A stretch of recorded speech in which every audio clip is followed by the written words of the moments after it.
Hora de conversar com Mônica Bergamo. O julgamento de Bolsonaro, a eventual condenação não será um ponto final. Será uma vírgula, no máximo um ponto e vírgula, porque muita coisa vai acontecer depois. Vem aí a crise da anistia, Mônica. Bom dia pra você. É isso aí, Megali, bom dia a todos. O julgamento do ex-presidente Bolsonaro não deve se encerrar com a condenação e com a prisão dele, Megali.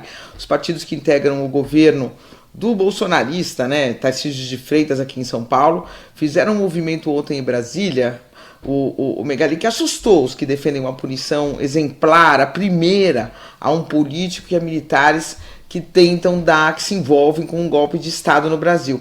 Como todo mundo que conhece o básico da história brasileira sabe, nunca jamais crimes contra a democracia, golpes, tortura, assassinatos em ditaduras brasileiras sofreram punições exemplares, e não por acaso sempre se repetiram ao longo da nossa trajetória. Então, dessa vez, que parece que agora a coisa vai, os partidos PP, União Brasil, Republicanos, sob o comando do governador de São Paulo, Tarcísio de Freitas, se articularam para apoiar a anistia a Bolsonaro e a todos os outros réus, aderindo ao projeto que até então apenas era apoiado solidamente pelo PL. Parecia mais um movimento, mais do mesmo, o Megali, mas não.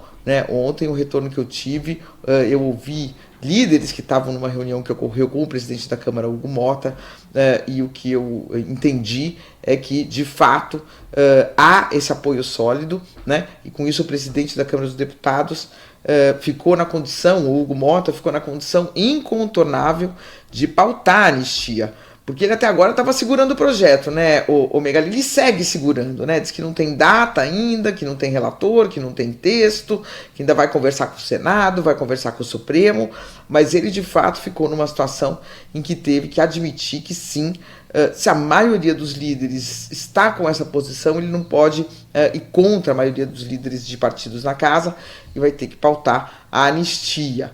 Não se comprometeu com nada, mas a possibilidade maior hoje é a de que a anistia seja pautada logo depois do julgamento do Bolsonaro. E aí vai estar criada, Megali, uma crise grande, ainda maior, talvez, do que as que a gente já viveu até hoje nesse assunto. O STF condena num dia e a Câmara solta no outro, quer dizer, é uma desmoralização muito grande para o judiciário brasileiro, vai estar sacramentada, quer dizer, uma rede de impunidade, vamos dizer, o Supremo pune, mas ainda alguns dos movimentos ontem deu diversos recados sobre isso, mas realmente foi uma surpresa a força com que isso veio na tarde de ontem. Agora, Megali, os que defendem a anistia falam é uma anistia para pacificar o país. Será que é uma anistia que vai pacificar o país? Há uma expectativa muito grande de uma parcela muito significativa da sociedade brasileira esperando por essa punição inédita. Então, uma anistia na sequência pacifica? A informação que eu tenho é a de que o STF vai reagir, tende a barrar essa anistia, dizer que ela é inconstitucional, porque crimes contra a democracia não têm perdão, mas tem o custo do desgaste, um desgaste grande, enorme. Então nós vamos seguir em meio a esse debate, a essa crise na qual o Brasil se enredou e que parece que não tem fim, Megali? Ontem a gente sentiu, que esse assunto vinha não crescendo mesmo, com a desadesão de dois países. Existe essa palavra? Se não existe, eu acabei de inventar. Guimarães Rosa, é você? A do governo Lula, com o próprio discurso... De dois países, não, de dois partidos, Mas um partido é uma espécie de país, tem presidente, tem as suas lideranças, enfim, o cara tá só saindo pela tangente aqui. Com a desadesão dos dois partidos do governo, com o discurso do Moraes, que foi bem voltado a esse ponto, dizendo que a única possibilidade de pacificação é a punição, qualquer outra coisa é um apaziguamento covarde. Quer dizer, a gente notava que o assunto estava ganhando tração. Bom, é aquela coisa, Para quem defende, porque esse assunto perdeu força em alguns momentos. No momento em que Donald Trump resolveu agir, porque ali houve um fechamento em torno do assunto, na forma de defesa de soberania nacional mesmo, quem ele pensa que é para se intrometer num assunto que deveria ser nosso. E no momento em que foram divulgados os áudios, eu estava em férias, mas acompanhei à distância, de Jair Bolsonaro, Silas Malafaia, Eduardo Bolsonaro, em que ficava muito claro, muito cristalino ali, que o objetivo era Bolsonaro, era proteger Bolsonaro. Não tinha a senhora do batom, não tinha a velhinha de Bíblia, tudo isso era argumento, né, falsificado para defender realmente a impunidade ao ex-presidente Jair Bolsonaro. Tem esse papo. Então, os defensores dessa tese meio que ficaram desmoralizados por aqueles áudios. E ficarão desmoralizados, caso levem adiante esse projeto, sempre que reclamarem que a polícia prende, a justiça solta. Porque, no caso, a justiça terá prendido e o Congresso terá soltado. Imediatamente depois. Mas, independentemente disso, sendo mais práticos aqui, Mônica, essa anistia vai parar na mesa do presidente, né?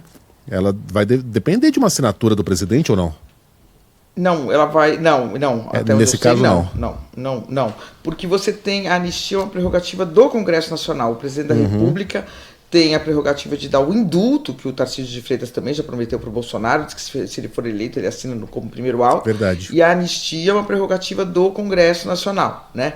No geral, Megali, na história, né, você tem anistia, quer dizer, já teve casos na Segunda Guerra, de anistiar soldados brasileiros que tinham cometido crimes, tem uma anistia individualizada, é para esta pessoa aqui, mas no geral as anistias, os indultos presidenciais especialmente, eles são dados para coletivos, né? Então você chega no fim do ano, eu não me recordo qual foi o presidente, acho que foi o Figueiredo, não sei, agora eu estou aqui com a minha mente um pouco confusa nesse assunto, mas que deu, por exemplo, indulto para todas as mulheres que têm filhos menores de idade, indulto para réus primários, indulto para quem já cumpriu quase toda a pena. Então, uma espécie de um perdão que facilita, que esvazia um pouco os presídios, que melhora a situação carcerária, é dado coletivamente, é dado no Natal, em algumas ocasiões especiais, para presos de pouquíssima periculosidade. Não tem assim um indulto para uma pessoa determinada. A gente teve um recente no Brasil, que foi o Bolsonaro indultando o Daniel Silveira, que tinha justamente sido condenado por atentado ao Estado Democrático de Direito, e o Supremo derrubou, né, entre outros argumentos, disse que houve um desvio de finalidade do indulto, porque você não pode indultar uma única pessoa, né? Aí você vai estar, o presidente da República vai estar agindo como um soberano, criando uma rede de impunidade em torno dos amigos dele. Não, amigo meu que for condenado, eu vou indultar, né?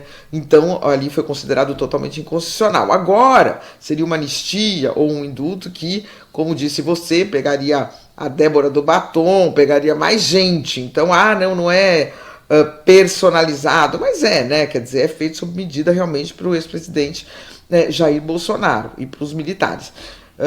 Mas eu acho que não, presidente não, mas o Supremo sim mantém o controle da constitucionalidade das leis aprovadas no Congresso. E eu arriscaria dizer que, nas condições de hoje, o Supremo barra essa anistia. A ver. Mas a crise está criada, né? Sem dúvida. Mônica Bergamo volta com outros assuntos sempre exclusivos a qualquer momento. Mônica, bom trabalho. Até amanhã.